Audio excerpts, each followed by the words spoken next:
government at all levels have been urged to educate the people on the dangers inherent in the practice of female genital mutilation.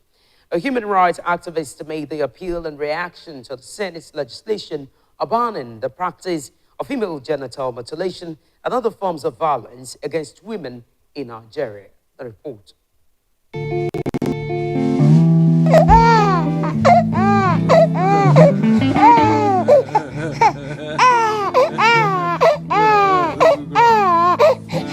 The agonizing screams of an 8-day-old girl child undergoing cutting in Bojiboji, a village in Ika local government area of Delta State in the south-south region of Nigeria.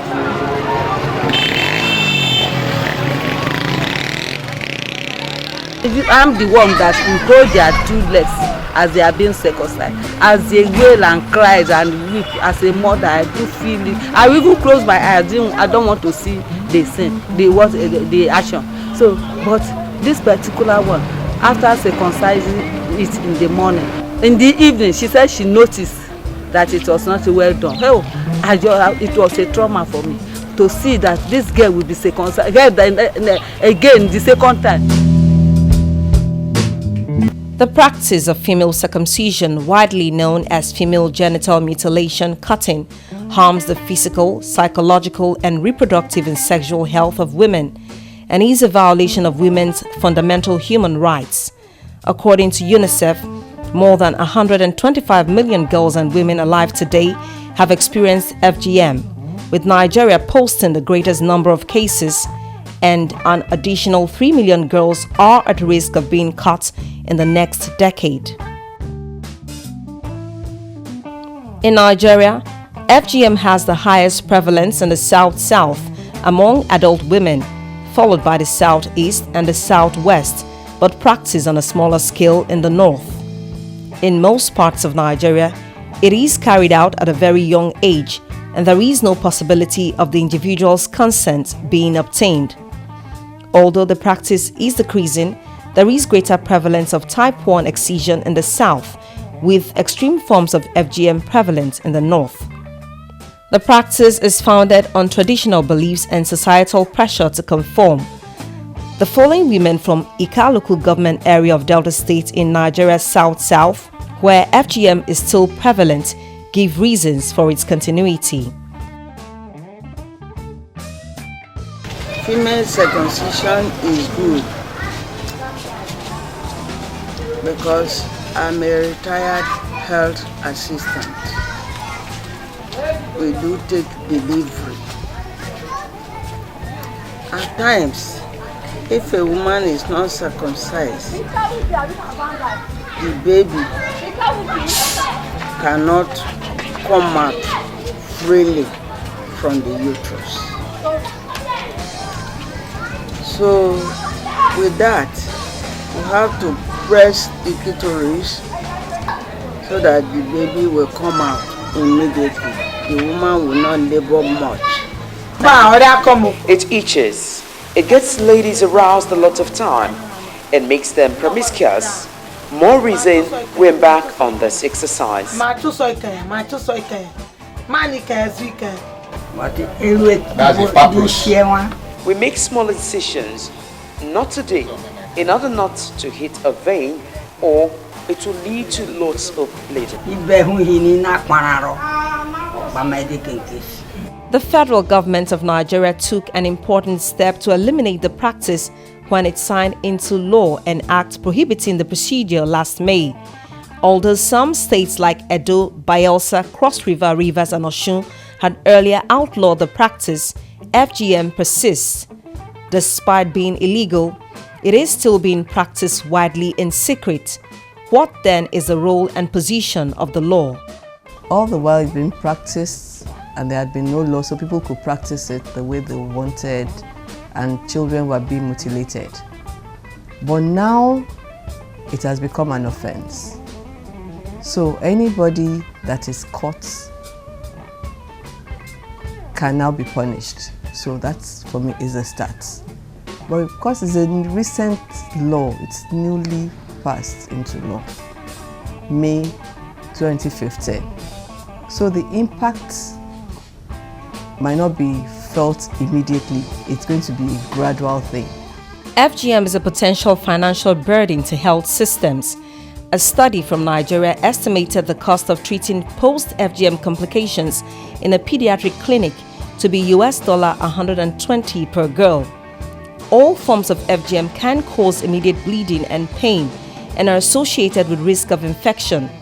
The risk of both immediate and long-term complications increases with the extent of the cutting.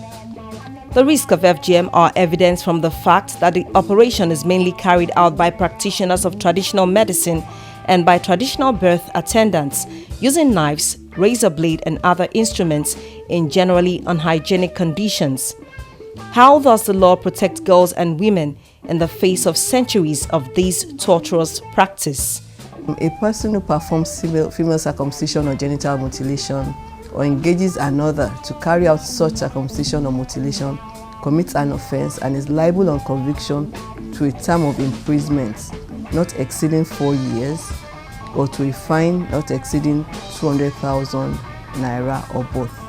The medical complications are very serious because they affect not only the general health of the individual, it can also affect the reproductive health.